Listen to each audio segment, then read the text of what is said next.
Hi guys, Stu from Oz Industries here with a bit of a weather update. Over the last few months we've been discussing quite publicly and within our membership community that there will be quite a dry transition from winter into spring, especially through September and October, which went well against computer model guidance and a lot of the official providers. It's something we've been reiterating for months and months and months. We copped a lot of criticism for this, and to date, it's played out quite well. We've had very minimal rainfall across September, with rainfall building in the last week of October. With that in mind, we've also been saying that the good rains, if we could call them good rains, would begin to build from the end of October through November, with two key windows from the 29th of October till the 5th of November, and a stronger signal around the 19th of November through to about the 24th. So these are your two main windows coming up, and computer models now are quite locked in for this first major system due in the current weather period from the 29th to the 5th. Coincidentally, this period also saw on the 29th of October the landfall of Hurricane Melissa, Jamaica. So it shows again these weather dates, high energy periods, aren't localised to a particular place or time or whatever. They're very specific to a certain amount of events. And with that in mind, we go back to the computer models.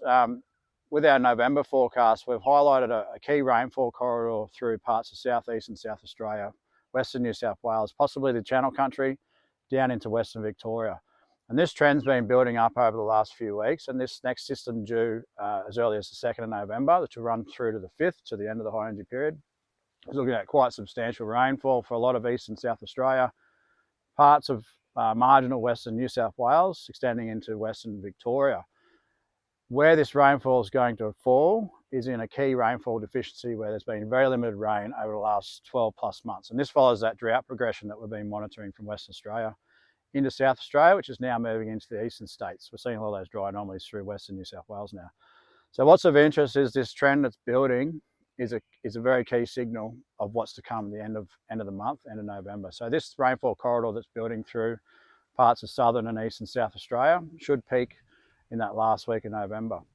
If you check out our long range forecasts, our September forecast was released in April. May we released the October forecast, and June we've released the current November forecast. So we've had at least 3 to 6 months warning on a lot of these systems and trends, well ahead of computer models. So if you want to stay ahead of the guesswork and the nowcasting, head to the website, become a member. You know, the focus of our service isn't just to produce a weather model on the day of an event and then say, I've predicted that storm. We don't just share models. We actually have invented a new weather system that identifies major weather systems well ahead of any other provider. We have a large membership community who take full advantage of our service with over a 95% retainment rate. And that itself speaks for the reliability of what we have on offer. So with that in mind, persons in the southeast, take advantage of this rain that's to come over the next 2 to 4 weeks. It's probably going to be the last lot of decent rain for the season prior to the return to the southern growing season. Following that November rain, we'll see much of the weather begin to consolidate up towards the northern tropics and the northeast coast with the traditional tropical wet season building. So yeah, head to the website, become a member, stay ahead of the weather, know the future. Cheers.